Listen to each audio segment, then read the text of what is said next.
believe it. You seem angry about it. I'm frustrated because I came into this 100% genuine and 100% honest, and I asked for somebody who was honest, and that's not what I got. Hey guys, and welcome to Little Black Bug. You know what time it is. You know. Listen, we're here for the LBB Married at First Sight reviews. Yes, you already know what time it is, baby. We're going to do it for Michael and Mecca. If you're new to the channel, make sure you like, share, subscribe. Click on that bell button for the notification of the uploads. And for those of you who are returnees, mineral gang. Mineral gang. Listen, you ain't got the minerals. You ain't got the minerals. Oh, wait, that note was off. Let's do that again. You ain't got the minerals. Hold on, let's do that. Take 3. Let's go again, guys. You ain't got the minerals. Take 4. Let's go again. You ain't got the minerals. No, it's just good. Alright, guys, let's just leave that. Yeah. So listen, yeah. I want to talk to you guys about Michael and Mecca. Big things, so many things happened, so hopefully I'm going to break it all down. So, first I want to say is obviously with the Michael and Mecca situation, you know, we know that for the past few weeks we've been watching Michael consistently lie and being caught out by Mika, and it's been a problem, right? And no relationship is stable when there's lies involved. So what I'm going to do, I'm going to break down the video and then kind of give you guys some solutions. Boom. So the first thing is obviously when you're talking to Pastor Cal and talking to Dr. Viviana, when you're talking to Pastor Cal's facial expressions are telling us the story before we even got to the end. The emotional center, I find spaces of gray. I try to work through issues. I try to like add those things, and I think those two things are a benefit to each other. His face is showing you the discomfort, the discontent, the not believing Michael. I feel like Pastor Cal at that moment told us he doesn't believe in Michael and his truth. All right, and that's important because you see sometimes when you have an outside party looking in, what they say and how they say it and how they perceive things can often give you a better understanding in terms of what they feel about the relationship. And when we're seeing Pastor Cal talking to Michael, his face, rather a bit like when he's talking to Zach, is in a place of I don't believe what you're telling me, and that's what I saw from Pastor Cal. If you watch his face, look at this now. And then we skip to Mika, and she's talking to Dr. Viviana, and you know she says, you know, that it's basically at a place where it's irrehensible. You know, she feels like the situation's got to a point where there's no going back. In a sense, from the first few days, where obviously he asked for the sex and said there was a timeline on it. Now, also later on, we also see him talking to Mika on the sofa when they're in the house. And what happens is, as he's talking, he mentions about the fact that, you know, in order to improve this vulnerability, he wants to be able to have sex. And I was just looking at him like, bro, there ain't gonna be no sex going down, because if you couldn't be honest and transparent now, why do you think sex will happen later on, and that would increase, you know, vulnerability? Do you see what I'm saying? And intimacy isn't sex. This is what I want people to understand. Intimacy is not sex. Do you get it? Like that's not an equation. It's part of sex, but it isn't sex. So for that to make you vulnerable, sex, you need sex to make you vulnerable. There needs to be a diagnosis of what you're classing as intimacy. A feeling of intimacy or connection, not sex, but it's the idea that I can feel close and feel vulnerable with you in whatever way that looks like. So that we can get to the core crux of why you want sex as the place to be vulnerable. Because that doesn't correlate as well. Sex can produce vulnerability, but it is not vulnerability. Do you understand?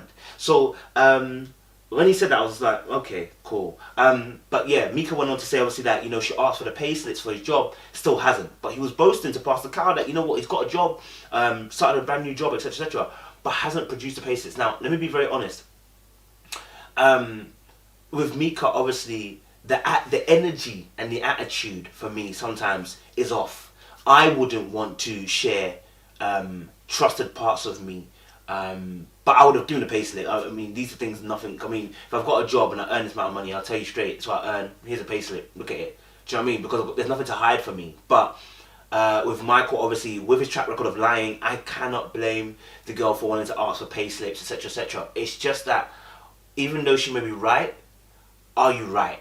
This is the thing, you know, it's the way that you do something that can make a big difference. Shut up isn't keep quiet, please. Do you understand? Lower the tone, please, isn't the same as shut the fuck up. Do you understand? There are differences. And those differences make a big difference in how you get communicated back to. Now, sometimes when I'm watching Mika and Michael interact, I'm seeing her browbeat him. And it's like, and she's doing that by her tone. Progress. Like what? What does that mean? And I'm not saying that that's the reason why he lied. I'm just saying that to get that extra information that she wants, there's a way to do it. There's a way to pull information from somebody. And I just don't feel she has that tact or that knack to do it. And that's something that she will need to work on for the future. I've said this several times. And then she went on to say as well to Dr. Vinyana, and I've said, and I can understand this. And Dr. Vinyana took offense. She took immediate offense. Watch Dr. Vinyana's face when Mika says, "Look, you know, I asked for a guy who would be honest and transparent," and you know, she basically almost in that said, obviously, I didn't get that from you guys. And when she says, I didn't get that from you guys, watch Dr. Vinyana's face. Her face instantly reacts to that particular scenario, and she feels defensive now because she's part of the process. So she's part of who Mika is inadvertently blaming, and I also have to I have to back Mika on that, because I mean, this is who you guys said you trusted to be in part of this process, to be in this. So what do you want me to do? Like, do you know what I'm saying? I can only blame you guys because you gave him to me. 100% honest, and I asked for somebody who was honest, and that's not what I got. So it is frustrating. It's a bit like Adam in the Bible when he says to God, listen, God, you gave this woman to me. This is why I've fallen. You understand? It's a bit like that situation. But the truth of the matter is, you asked for it. You get me? Nobody told Adam to say, this is bone of my bone, flesh of my flesh. God didn't do that. You decided to do that, Adam. You chose to do that. You understand? You don't get, and you chose to go on the show knowing there could be risks. Do you understand? So in that blame, I get why you blame, and I'm with you, but you have to take responsibility for the fact you chose the show. And there were risks attached to it. And this is one of them. And then, you know, Pastor Cal was talking to Michael, and Michael was explaining, saying, look, you know what? He feels like Mika is not a safe space. Yeah, he feels like Mika is not a safe space for him to come into. And this is what I was saying, like, the scripture in the Bible talks about Samson and Delilah. Now, one thing that people miss about Delilah is that, yes, she was an agent to work against Samson. But the truth of the matter is, she also had qualities that allowed Samson to rest his head upon her knees. Now, she must have been doing something correct to make Samson so comfortable to rest man's head on her knees, or to rest it on her lap, whatever you want to call it, or to rest in general in her presence. Do you feel what I'm saying? So there are qualities that come about through people and the way they interact that makes them so comfortable. Now, I've been around certain women, right? And I don't feel comfortable sharing parts of my life with them. You understand? I just don't trust them like that. They never gave me that reason to trust them on that level. You understand? And not like they're snitchy or they talk too much or anything like that. They just never gave me that energy. And there's some other women that when you meet them, or other men even, that's for ladies as well, and you're just like, well, do you know what? Fam, this is working. I want to be able to say certain things. I want to be open, transparent, and honest with you. You feel me? So for me, when I look at it, I just go, okay, cool. There is something that Mika is doing that is not allowing Michael to be comfortable enough to say what he's saying.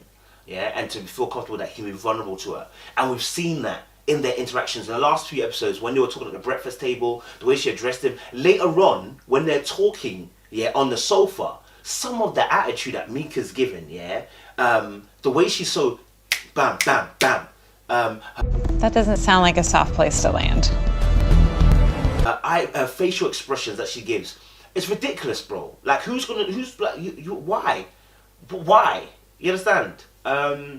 So yeah, I think that's an important point to be a safe space for your partner, guys. Be a safe space for your partner, or be a soft landing space. So I said, I'm willing to be vulnerable with you, and then in return, you don't create the space for me to do that. And then Michael went on to say that he doesn't feel like, you know, Mika initiates enough emotional content, and this is something that happens in relationships quite often when people are struggle to be in touch with their emotions, and I don't think it's actually necessarily their emotions, it's more of a case of how they express those emotions, right? So like with Mika, she's quite boom boom boom boom boom, yeah, very logical, very straight to the point. I want it done. If I'm going to get it done, it needs to get done now. We would call that somebody a more choleric kind of temperament, yeah. In psychology, we're talking about choleric, sanguine, melancholic, phlegmatic, yeah. The cholerics usually are very good leaders. They're very hot-headed in terms of like when they want it now. I want it done now. You understand? And this is very important when it comes to relationships, because if you can assess where that person is, if they're choleric, then you know when they say something, they want it done now. Yeah. And if you don't do it, they're gonna be on your chops. When people and you know, when people are like that, you have to work with them in the sense of, okay, cool. When a person says they wanted this to be done, just do it. You understand? Even if you don't like it, just do it. So it saves you the hassle of having a beef later on. Now, when I see Mika and Michael, in terms of the emotional support thing, I see him more of almost like a melancholic, yeah? Melancholics are oftentimes, you might see them, they look a bit sometimes like they're depressed, but they're very good thinkers, very detailed in their thinking. They know how to break things all the way down and give you a bit by step process. The thing about melancholics though is that they have to explain everything that's going on. And that's where Michael is. Now, when I've told you in the last few episodes, Michael consistently has to explain every single process before he gets to a point. He's saying about a holiday that he bought for last episode. He had to explain why he did it. Breakfast time with his grandma. He had to explain everything about why he had to do the breakfast. You know, it got to, even with Pascal, he's explaining every single detail and process. And the reason being for that is because he's that kind of type, melancholic, where they have to explain every single detail, break it down for you so you can see where they stand. Do you understand? And that for me, I think that's where a lot of times they're clashing as well. That, you know, he's quite also, you know, just chill, and wants to express emotions. And this was stated from the very first episode when they asked, from the first or second episode, when she came to the family meeting, and he told her, Mika, he likes to be loved. He wants to be loved. And, you know, when someone says that, you know, they want that, I don't want to say high intensity love, but they want that emotional care, you understand? Which is what he stated. And Mika doesn't give him that, you know. And sometimes I look at some of the things that she does, and again, I'm not taking away from the fact that he's lied and everything like that. I'm just saying in general, some of the things that she does, you know, towards him, like when he's cutting the grass on, you know, the energy she was giving, like, blood, like, it almost made it as if like what you're doing is stupid. You understand? You haven't said it, but it's like you're almost saying that what you're doing is stupid. By your facial expressions, your body language, the tone of how you deliver certain words, it makes it look as if this person, what they're doing is rubbish. And people feel that. You know, sometimes you don't have to say it. People feel that energy. I guess my worry is that he doesn't know how to stop embellishing. He doesn't know how to stop omitting. He doesn't know how to just be 100% honest. And, you know, Mika expressed a very good fear here, which is that she does not know if Michael can stop embellishing. Now, let me be real.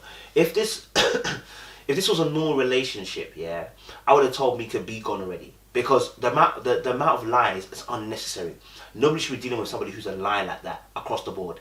It's unconstructive, it's destructive, and it's unnecessary, yeah? But because of the process, we're here in it, Sha. So, when Mika's saying obviously that, you know, the embellishing, and it happens quite a bit. We've had the yoga, we've had the pay slips, we've had we're not even sure about the holiday now at the moment. We've also had you know, I can't remember what the other things were. There's a few other things that he's kind of embellished on. And with that being said, that breaks a trust in a relationship. And look, trust is like a premium insurance. Once you have to claim on this insurance, yeah, the premium goes what? Up. It takes a lot more now to get that premium. Why? Because you've broken the client, you've broken the insurance claim. So now deep it, the same way about your trust, it takes a longer time, it takes more to gain that trust back.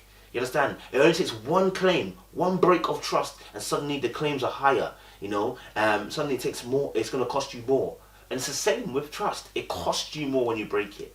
And that's the problem with Michael and Mika, and that Michael has not acknowledged his foul behavior. and that's important. So let's go into the house now, because I want to break some things down. When I went to the house situation between Mika and Michael, it's interesting because the first thing that happened was that when Mika comes through the door, I want you to watch something. Just pay attention. When she comes in, he does not look up when she comes in. Now this is a problem, because even Brandon and Taylor, when Taylor was sitting down, looked up when Brandon came in. You understand? So this is something that when someone's coming into the house, naturally, yeah, you look up and say, hey, because it's a form of contact, it's a form of greeting, and you know, only if you've been a couple for a long time, you know, and even then, when you do it, it's rude. It's considered rude, right? Because it's insensitive. It means that you're not paying attention, and you're not actually giving attention to the fact the person's come in and greeted you. Hey. What's going on?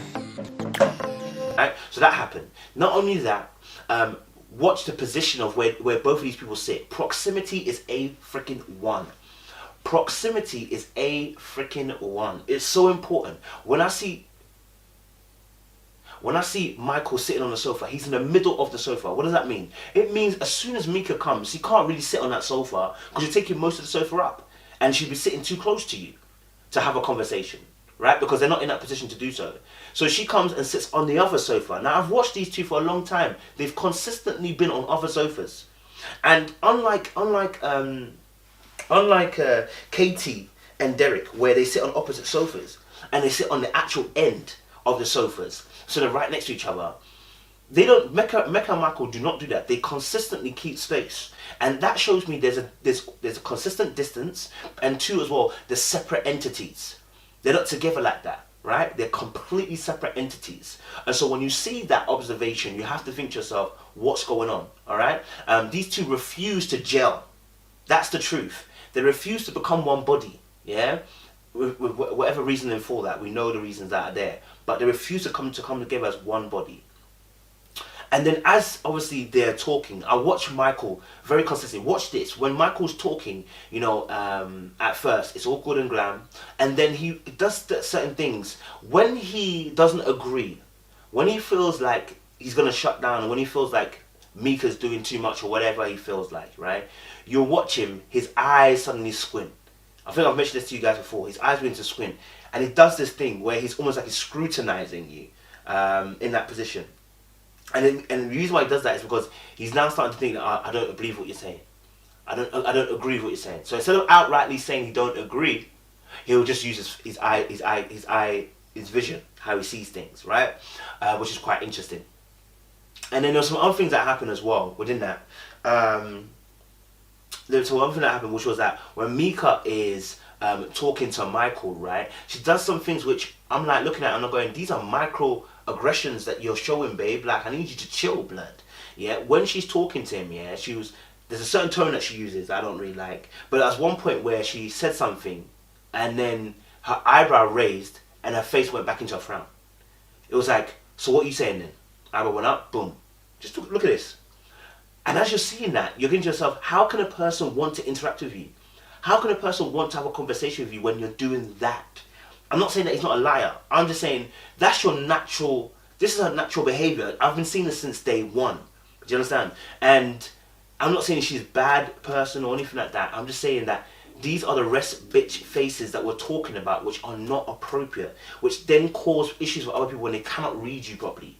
Do you understand? We know she can smile. She can smile.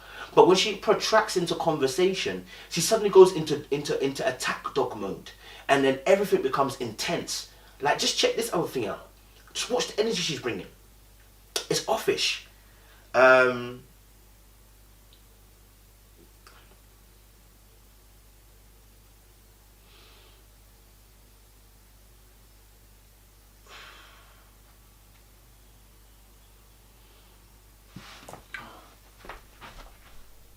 Okay. Conversation with Dr. Viviana. Her just kind of like validating some of the concerns that I have, of, like, about not feeling like you're like 100% honest all of it. I thought the first thing that Michael was going to really talk about was the fact that I thought Michael, the first thing he was going to talk about was the vulnerability piece, the transparency with Mika, etc. That's what he talked to Pascal about. But what he first chose was about being committed, right? And interesting enough, it was an interesting conversation between the two of them because the way it went back and forth. So when Mika, just watch this. When Mika goes into talking about the commitment, right? She's talking about, yeah, about me, and we talk about what commitment, being committed, and she's like, I'm committed. Oh, blood, whoa, like, relax, like, Mika, okay, like, I'm committed to this. I'm like, Mika, tone, energy, come on.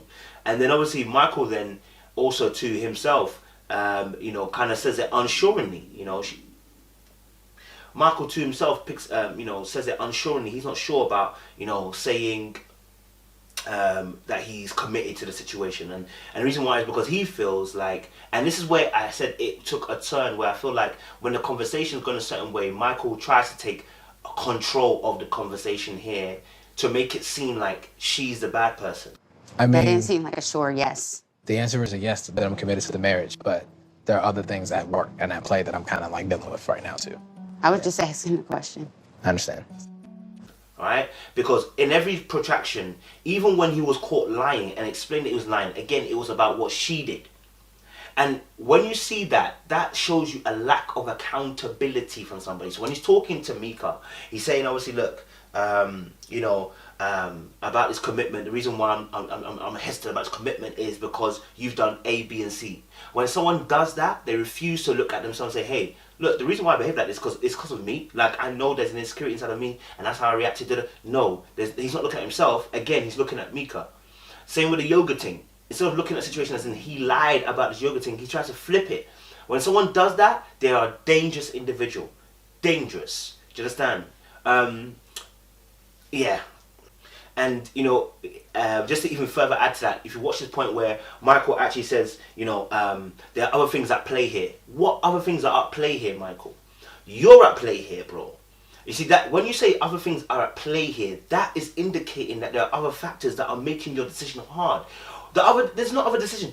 You yourself, bro, have been inconsistent with your behavior. And it starts with you, not her.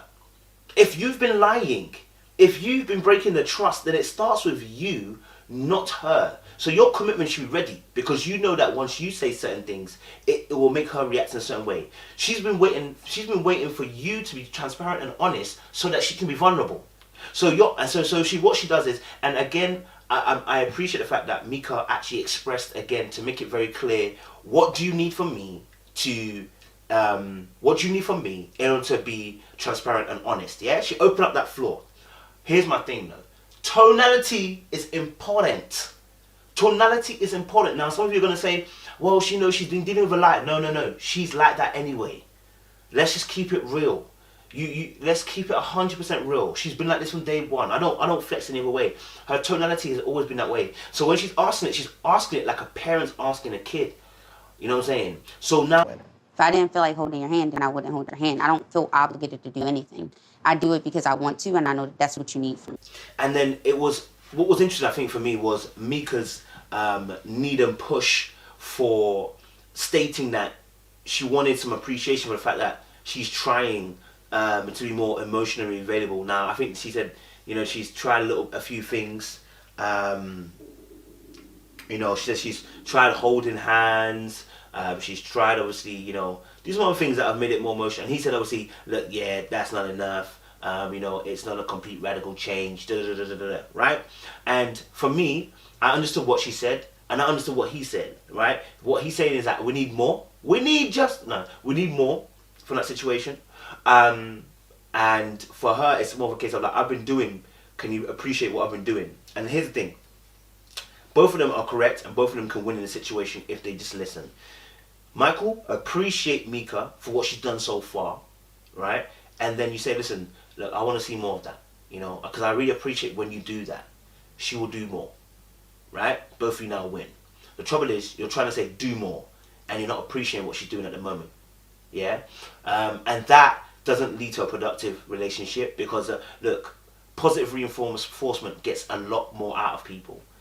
Yeah, people want to feel good about what they're doing. Plus, not only that, remember, she's doing some things where she don't like you, blood, because you're a liar. Let me be honest with you. I'm not holding your hand if you're a blood clot liar. I'm just going to be real with you. If I feel like you've been a liar, I'm not holding your hand. So Mika's done very, very well. If this was the other way around, he wouldn't be dealing with this. He would not be dealing with this. Men would not be dealing with this. They'd quit the process a long time. like Brandon did. You get me? So yeah, here's my solutions to the problems. The first thing is this: Michael has to apologize and list where he made mistakes.